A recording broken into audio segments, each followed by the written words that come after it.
What was one of the worst injuries you had? My first injury was my worst, and I paid the price a lot for that. It was my right ankle. It was like the talus, which is like basically you got your fib, and then it's like a little bone here that sits on top of your fib and your ankle joint, and I fractured that. Yeah.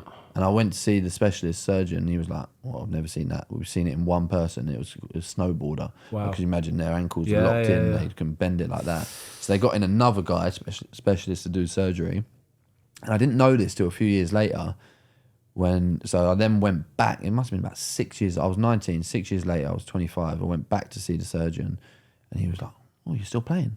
No. Yeah. And I was like, "It's normally a career." And he was like, "Done." He showed me the notes from the surgery, and it was like, "Yeah, might not play again. Might not be able to walk." Yeah. And you didn't know that? Didn't know that. That's maybe a good thing to not know. To be honest, yeah. It was a good thing.